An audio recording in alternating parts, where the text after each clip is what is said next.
Esse apagão, ainda analisando as consequências, como falávamos aqui na abertura do Novo Dia, trazer agora, claro, um respaldo técnico, político e econômico sobre o que aconteceu, esse apagão que atingiu várias regiões do Brasil ontem. Há ainda muitas questões a serem respondidas sobre esse episódio.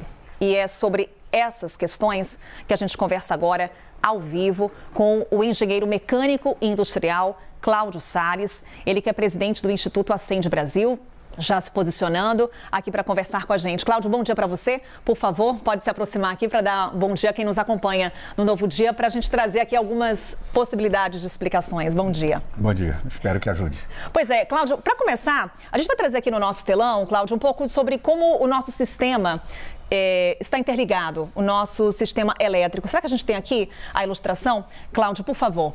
O que a gente tem aqui de cenário no momento? Todo o nosso sistema elétrico interligado.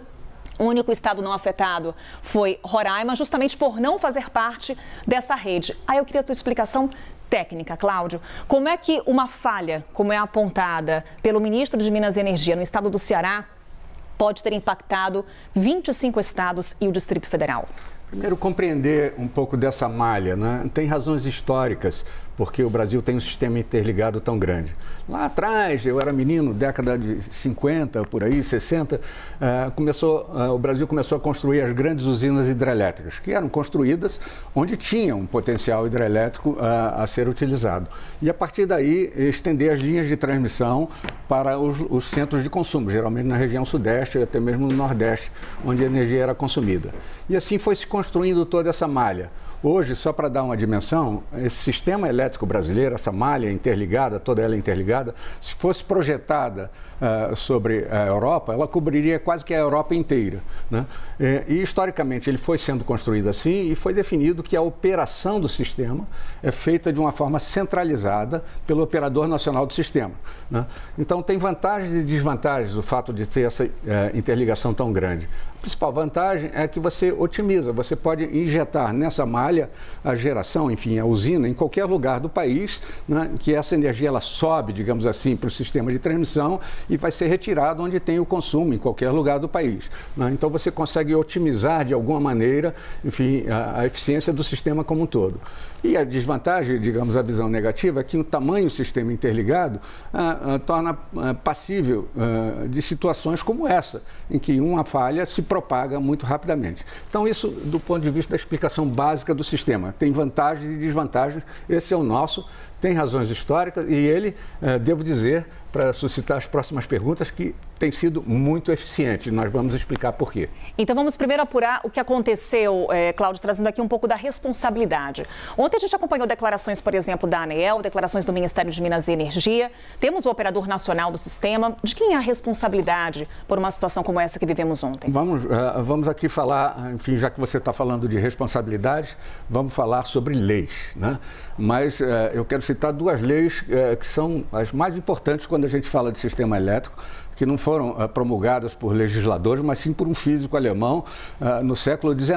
São as leis de Kirchhoff, que definem duas coisas. Primeiro é que em qualquer nó de uma malha, de uma rede, vamos imaginar isso aqui como um grande circuito, né? Em qualquer nó, as correntes que, em qualquer momento, a corrente que chega num nó desse é igual à corrente que sai. Sempre tem que ser. Do mesmo jeito, as tensões, quer dizer, você tem uma malha, vale dizer, a energia que é injetada nessa malha em qualquer momento tem que ser exatamente idêntica à energia que sai dessa malha em qualquer momento. Isso é para manter o sistema equilibrado. As leis de Kirchhoff estabelecem isso.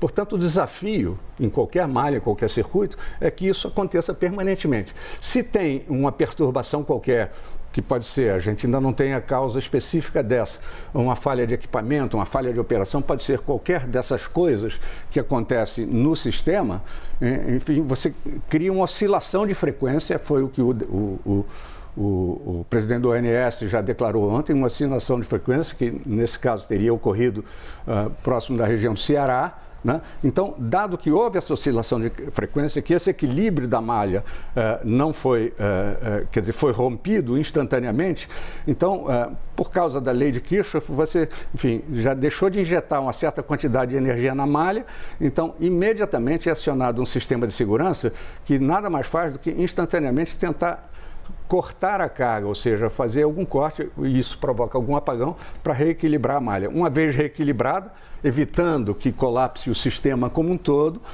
evitando-se assim que colapse o sistema como um todo, aí começa a religação na medida em que o operador consegue fazer a redistribuição dessas cargas. Só para dar o dado preciso, quer dizer, o fenômeno de ontem, que não foi o maior apagão pelo qual o Brasil passou, eu tenho até aqui nesse estudo que eu posso falar depois os dados de outros apagões anteriores, né?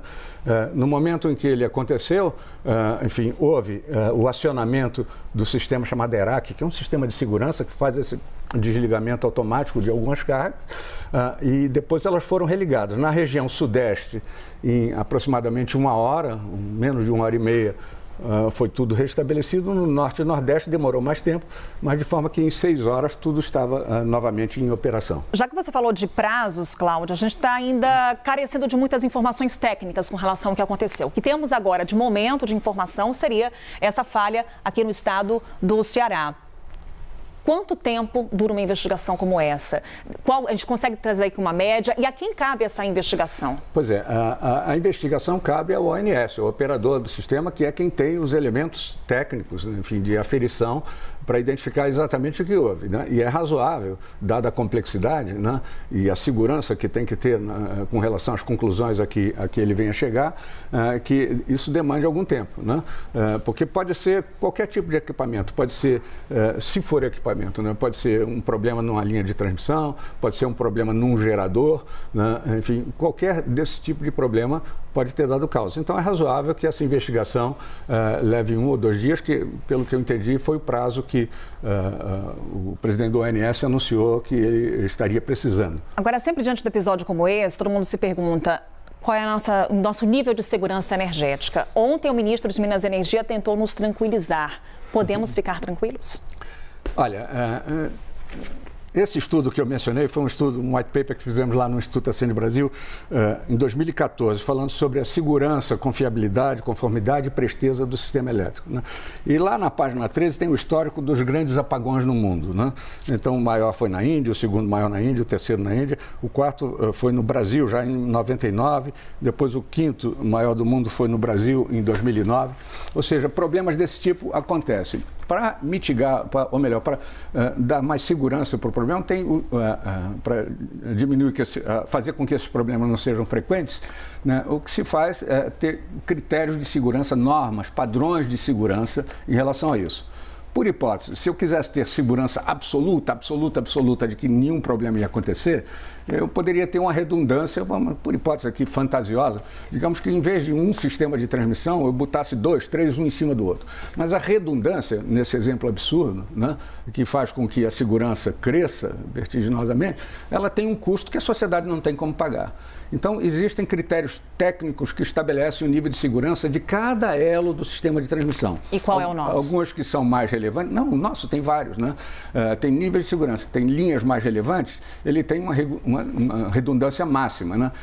Linhas e nós e subestações menos relevantes têm uma redundância um pouco menor. Isso é definido tecnicamente, são modelos extremamente sofisticados, usados pelo ONS, que tenta definir qual o padrão de segurança ideal, do ponto de vista técnico, né, cotejando com o custo disso, a capacidade do consumidor de energia suportar isso na conta de luz.